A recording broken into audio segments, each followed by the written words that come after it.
राजस्थान विधानसभा चुनाव 2023 का सत्र चल रहा है और आप देखें कि तमाम राजनीतिक दल अपने अपने यहाँ पर किस्मत आजमा रहे हैं। उसी क्रम में आज तो उदयपुर ग्रामीण विधानसभा से प्रत्याशी शोभा लाल जी भील हमारे बीच में आए हैं, जिन्होंने किस पार्टी से बड़ा आइए उनसे जानते हैं। जी स्वागत है आपका। नमस्कार सभी को। मैं किसी पार्टी पक्ष के विशेष पक्ष में नहीं हूँ, मैं निर्दलीय स्वतंत्र कैंडिडेट हूँ। मैं आम जनता की भावनाओं को देखते हुए निर्दलीय आया हूँ। कहीं हमें थोपा हुआ कैंडिडेट मिल रहा है, कहीं हमें परिवारवाद मिल रहा है। पाँच 10 सालों में क्या जो जीते हुए प्रत्याशी होते हैं वो समय पे आते नहीं है, स्थानीय मुद्दों को छेड़ते नहीं है, मूलभूत सुविधाओं का अभाव रहता है। इसी वजह से प्रत्याशी बनने को मजबूर हुए हैं और हम पूरी मेहनत से काम करेंगे, मेरी पूरी टीम काम करेगी और हम जीतेंगे। तो हमारे बीच में आदिवासी जनजाति नेता हमारे साथ में देवीलाल जी है। देवीलाल जी, क्या कुछ आप ये समस्याओं को समाधान के लिए प्रत्याशियों को जो है मैदान में उतारा है? समाज का हमेशा कोई भी कैंडिडेट, राष्ट्रीय पार्टी कभी भी हमारे स्थानीय आदिवासियों को आगे नहीं देती है।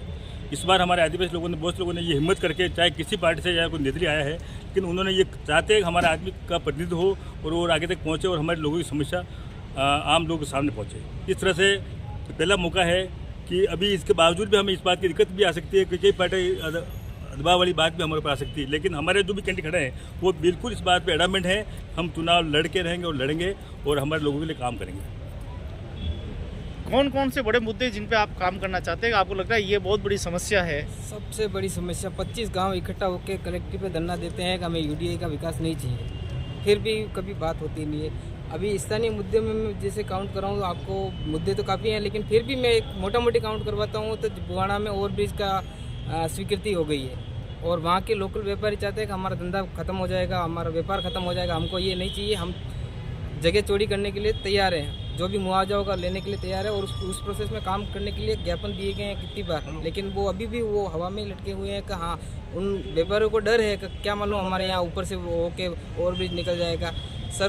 सरू क्षेत्र में जाते हैं तो वहाँ की स्कूलों की प्रॉब्लम है, बहुत भयंकर वाली स्कूलें, हालत इतनी ख़राब है, जर्जर हो रही है, अध्यापक पूरे नहीं हो पा रहे हैं। इस क्षेत्र में जाते हैं हम तो यहाँ पर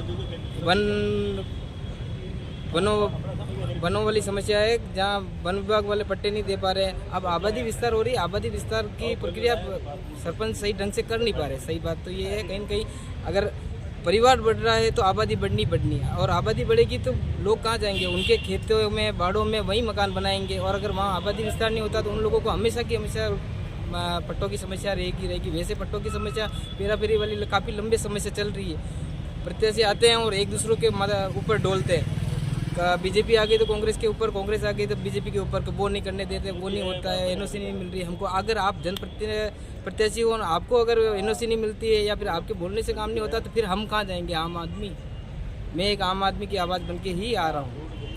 पूरा ग्रामीण में हम देखें तो पूरा महकमा एसटी का है जी, फिर भी काम नहीं होते, फिर भी मैदान में उतरना पड़ रहा है। ये जो मानसिकता बनवा दी गई है, मानसिक दबाव बना दिया गया है आम लोगों पे। हालांकि एसटी बाहुल्य इलाका है और इसी वजह से शायद रिजर्व है, लेकिन फिर भी लोग समझ नहीं पा रहे हैं कि उनको यूँ बता दिया गया कि ये करना मतलब हाथ पे तो हाथ पे, फूल पे तो फूल पे, वो वाली मानसिकता लोगों में बना दी। कुछ हमारे ही समाज के लीडर रहते हैं साथ में जो इस मानसिकता को और मजबूत करते हैं और लोगों को भ्रमित कर लेते हैं। काम हम चाहते हैं, काम पे कॉन्सेंट्रेट किया जाए। प्रत्याशी इतना नहीं रख रहा, पार्टी अपनी जगह है, लेकिन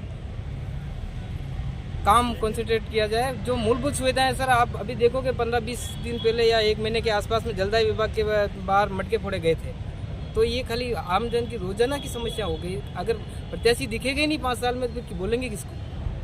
लोगों के बीच में आप जाएंगे, कोई उपलब्धि है आपकी जो आपने एक अच्छा काम कराया हो, भाई मैंने ये काम किया है? सर अभी तो हाल फिलहाल में जैसे आम नागरिकों की जब भी कोई समस्या होती है, जैसे एसटी बाहुल्य इलाका, तो वाजिब सी बात है मेरे लोगों का ज़्यादा काम रहेगा यहाँ पे और अक्सर हम थानों के चक्कर काटते हुए नजर आ जाएंगे आपको कहीं न कहीं, किसी न किसी थाने के बाहर किसी न किसी समस्या को लेकर या कलेक्ट्रेट पे हम साल में 2-4 बार तो आराम से आना हो रहा है। अभी भी हम लास्ट टाइम मावली वाले कांड में भी आए थे, हम यूडीए वाले कांड में भी आए थे, आ ही रहे हैं सर। हमारा काम रहता है कागज़ ला के देना और वहाँ से फिर वो ख़त्म हो जाना, उससे आगे नहीं बढ़ पा रहे, कुल मिला के समस्याओं में गिरे हुए।